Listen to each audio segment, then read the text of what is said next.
ꯃꯆꯥꯗꯒꯤ ꯍꯧꯔꯒ ꯉꯥ ꯑꯆꯧꯕ ꯃꯨꯛꯇ ꯆꯥꯕ ꯌꯥꯕ. Welcome back to my channel.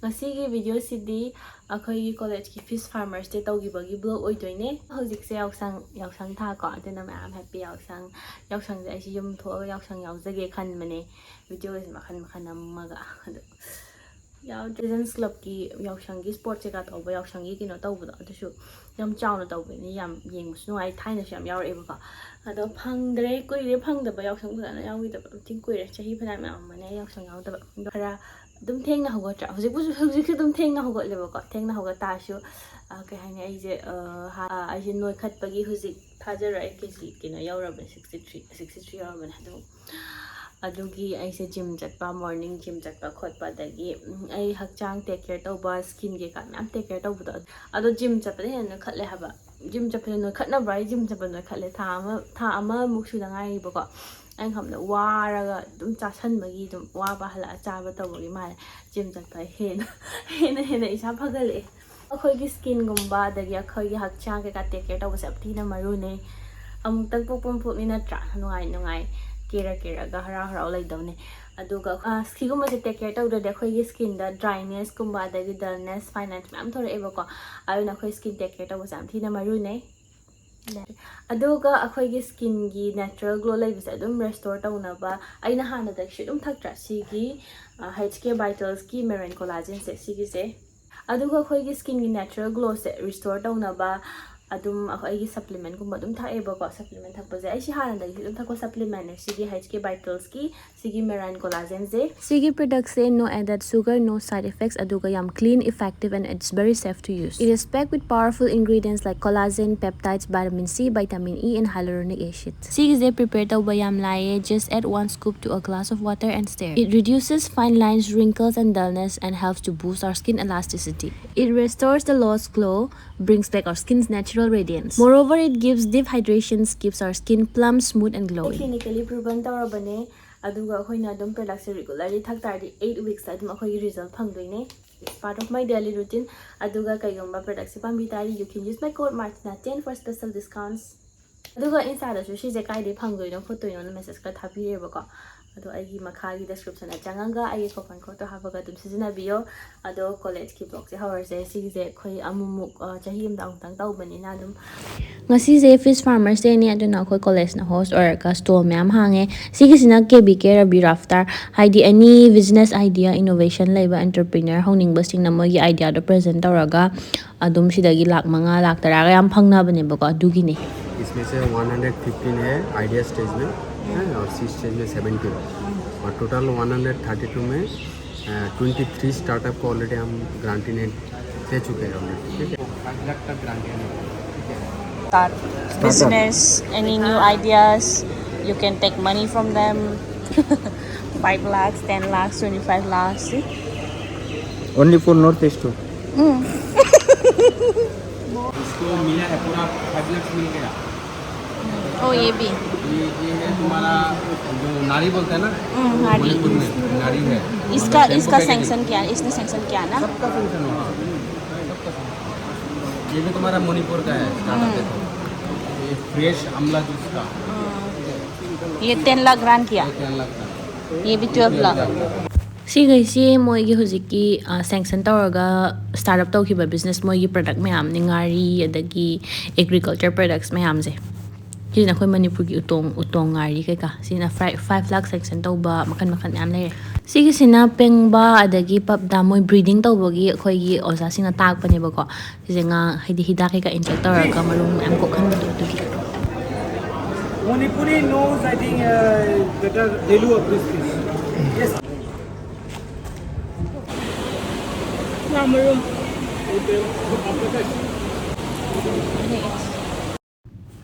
Sigi nga je ukabi oido na dro magi marum sina dum taw lebudo ngasai marum na dum luptra sina marum je dum taw leiduni sina akhoi gi pengma macha nga thane mushidam na pengma cham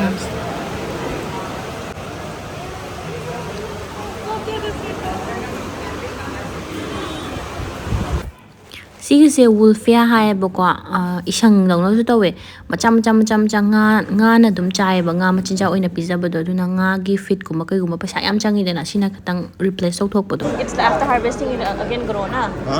That means we don't need to buy feed extra feed. No. For this na, it is मतलब normally ये तो automatic होता है ना. So farmers they don't need to buy feed No, anymore. एक बार इसको थोड़ा सा लेना है वो ऑटोमेटिक ग्रो करेगा. हाँ बट खा गया तो अबे उसके लिए अलग टैंक लगाना है. आगे उसी टैंक में थोड़ी नहीं करेंगे ना. Then they can reduce the expenditure. हाँ. नॉर्मल फिश फीड और वोल्फिया को कंपेयर करेंगे ना तो वोल्फिया जिस फिश को खिलाएंगे उसमें ग्रोथ ज़्यादा है. Please comment.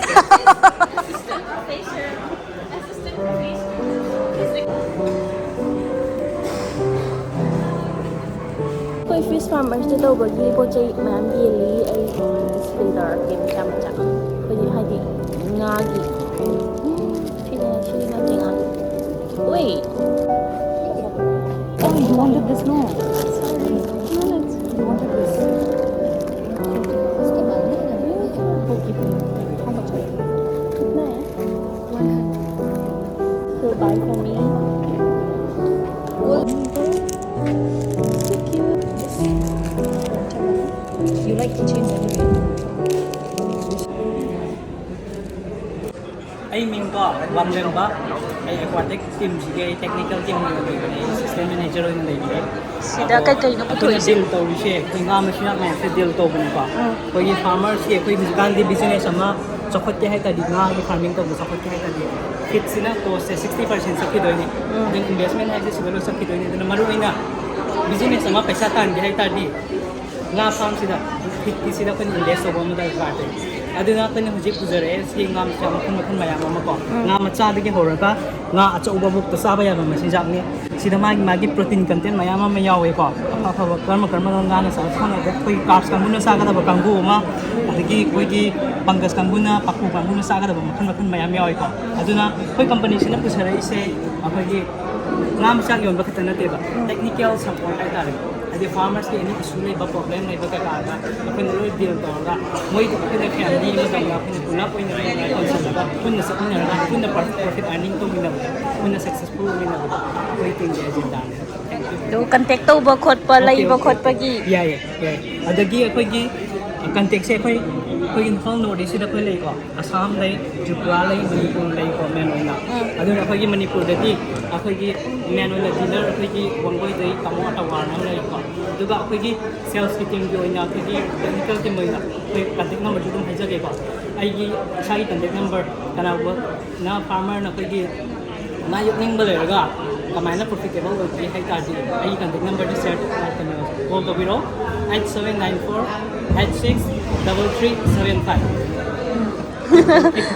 Price ti kamay tawgi. Okay, price ꯑꯩꯈꯣꯏꯒꯤ ꯃꯥꯒꯤ ꯁꯥꯏꯖꯀꯤ ꯃꯇꯨꯡ ꯏꯟꯅ ꯂꯥꯛꯑꯦꯀꯣ. ꯄ꯭ꯔꯣꯇꯤꯟ ꯌꯥꯝ ꯌꯥꯎꯔꯤꯒꯩ ꯈꯔ ꯇꯥꯡꯉꯦ. ꯑꯩꯈꯣꯏꯒꯤ 1 mm ꯒꯨꯝꯕꯁꯤ ꯑꯦꯔꯥꯎꯟ ꯑꯩꯈꯣꯏꯒꯤ 0.6 ꯍꯥꯏꯇꯥꯔꯦ. ꯁꯤꯒꯤ ꯈ꯭ꯋꯥꯏ ꯃꯆꯥꯁꯦ ꯁꯤ ꯄ꯭ꯔꯣꯇꯤꯟ ꯌꯥꯝ ꯋꯥꯡꯉꯦ. ꯃꯥꯁꯦ 1 mm ꯅꯤꯀꯣ 36-38 ꯅꯦꯕ. ꯁꯤꯁꯦ ꯑꯦꯔꯥꯎꯟ ꯂꯨꯄꯥ 88 Kyamda. Shim 1 mm 80 rupees ꯁꯨꯃꯥꯏꯅ ꯂꯥꯛꯀꯗꯣꯏꯅꯦ per kg ꯗ. per kg. Per kg ꯗ 80 rupees ꯂꯥꯛꯀꯗꯣꯏꯅꯦꯕꯀꯣ. ꯁꯤꯒꯤꯁꯦ Taba mu tarak mayam lori tadu. ꯇꯥꯔꯛꯀꯗꯣꯏꯅꯦ ꯑꯩꯈꯣꯏꯒꯤ ꯔꯤꯇꯦꯜꯗꯅꯦꯕꯀꯣ. ꯂꯨꯄꯥ 65 ꯑꯗꯨꯃꯥꯏꯅ ꯂꯥꯛꯑꯦ. ꯑꯗꯨꯃꯥꯏꯅ ꯇꯧꯔꯒ ꯃꯥꯒꯤ ꯃꯈꯜ ꯂꯥꯛꯑꯦ. ꯑꯗꯨꯒꯤ ꯃꯊꯪꯗ ꯑꯩꯈꯣꯏꯒꯤ 3 mm ꯒꯤ ꯁꯤ 20% ꯄ꯭ꯔꯣꯇꯤꯟꯅꯤ. ꯁꯤꯁꯦ ꯃꯣꯏꯁꯦ ꯃꯦꯟꯇꯦꯅꯦꯟꯁ ꯑꯩꯈꯣꯏꯅ ꯋꯤꯟꯇꯔ ꯃꯇꯝꯗ ꯑꯩꯈꯣꯏꯒꯤ ꯅꯤꯡꯊꯝꯊꯥ ꯃꯇꯝꯗ ꯉꯥ ꯃꯆꯥꯛ ꯆꯥꯗ꯭ꯔꯀꯥꯟꯗ ꯃꯥꯒꯤ ꯋꯦꯠꯁꯦ ꯍꯟꯊꯗꯅꯕꯒꯤꯗꯃꯛꯇ ꯑꯩꯈꯣꯏꯅ ꯁꯤꯒꯤ ꯄ꯭ꯔꯣꯇꯤꯟ ꯌꯥꯎꯕꯁꯦ ꯄꯤꯖꯩꯌꯦꯕꯀꯣ. ꯑꯗꯨꯅ ꯁꯤꯒꯤꯅ ꯑꯦꯔꯥꯎꯟ 50 ꯍꯥꯏꯇꯥꯔꯦ. 50 per kg 20%. 48 per kg ꯑꯗꯨꯃꯥꯏꯅ ꯂꯥꯛꯀꯗꯣꯏꯅꯦꯕ ꯁꯤꯒꯤꯁꯦ. ꯑꯗꯒꯤ ꯈꯤꯇꯪ ꯄ꯭ꯔꯣꯇꯤꯟ ꯍꯦꯟꯕ ꯑꯩꯈꯣꯏꯒꯤ ꯈꯔ 3 mm ꯗ 26-28% ꯍꯥꯏꯇꯥꯔꯦꯀꯣ. ꯁꯤꯒꯤꯁꯤꯅ ꯑꯩꯈꯣꯏꯒꯤ ₹54 per kg ꯑꯗꯨꯃꯥꯏꯅ ꯂꯥꯛꯀꯗꯣꯏꯅꯤꯀꯣ. ꯁꯤꯅ ꯑꯩꯈꯣꯏꯒꯤ ꯒ꯭ꯔꯣꯠ ꯂꯩꯅꯕꯒꯤꯗꯃꯛꯇ ꯄ꯭ꯔꯣꯇꯤꯟ ꯋꯥꯡꯕ ꯍꯧꯖꯤꯛ ꯁꯤꯖꯟ ꯃꯇꯝ ꯑꯩꯈꯣꯏꯒꯤ ꯁꯝꯃꯔ ꯁꯤꯖꯟꯃꯇꯝ ꯁꯥꯔ ꯃꯇꯝꯗ ꯑꯗꯨꯃꯥꯏꯅ ꯄꯤꯖꯔꯒ ꯑꯩꯈꯣꯏꯒꯤ ꯒ꯭ꯔꯣꯠ ꯊꯨꯅ ꯂꯩꯅꯕꯒꯤ ꯑꯣꯏꯗꯣꯏꯅꯤ. Wow. Why? Octopus. Seahorse.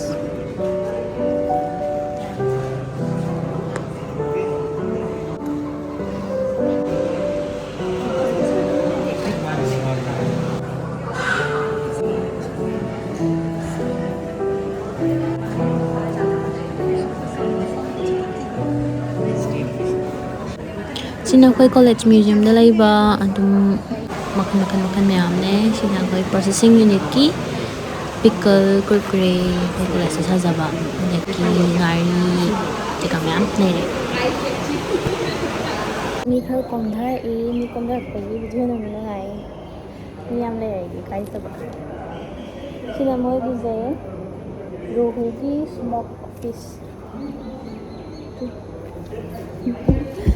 pakai namis pura mandi je moi je prada di sidal ko ko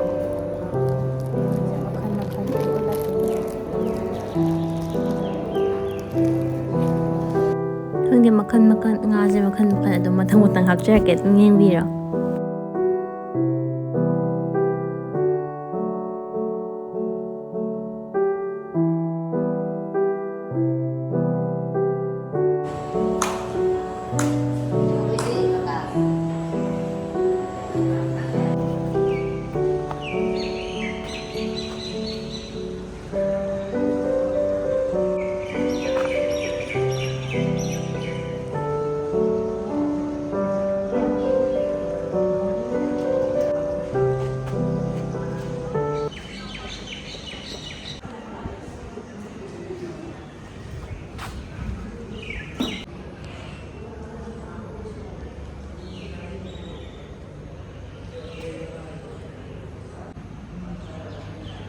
koi na ngari ko idana tripra na sidal go we ko dum moi ato bulam na moi mami makan ne tripra na sidal manipur da na ngari ayo koi manipur ngari na di how state moi di ke hai ni kama hai don yingling bu to nga se taw we ba manipur ngari na di how ba heli Variety अलग-अलग है कौन सा variety अच्छा है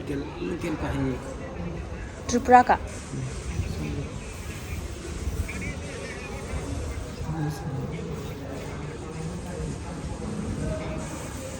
ये क्या है तो लख तो ये शायद घूमते हो गोमती गोमती का सब लख है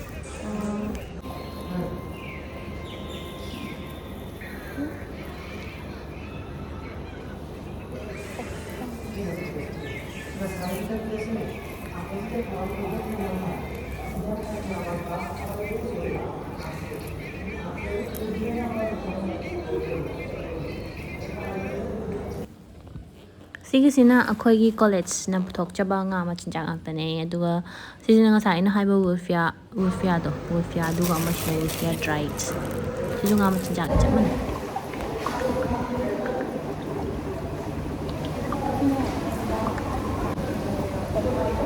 Jumso ko mahal na din sigisina nga jogo ko makana bet nga machacha lak ko sin makati oh my god ting ya sisu asaba mandra na kay milay ta kapi jam sa kay na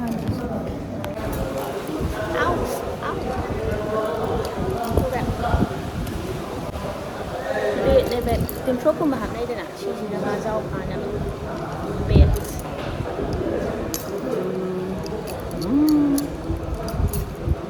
quay chị em ở thang này rồi cây làm ra nó chị baby làm tăng là phải quay chị cây mà đi làm này chị khơi mà nó bị quay mà sắc thì khăng na đâu mà rồi sao nói tăng này em vậy nè khơi chị em mà chị đã mà mang cái lá crab này mà có ai bạn đi thang nào hậu trang à si à tôi fish farmer trên mình tôi thang nào wow sinang nga gi rangoli goldfish rangoli nga gi makan rangoli competition daw ba ni sina khoi farmers day celebration sida farmers farm nga yam puthokpa khotpa duda su prize kam yam pi aduga farmers sing da free da nga ma chinjak ataki nga macha farmers go dena his supplement feed him Chabazu free the cholesterol lunch kaya hay na free the cholesterol lunch sare nga si David ado video si side dalo share again nung ay bira madi like subscribe to bira mo bye bye love you all see you in my next video.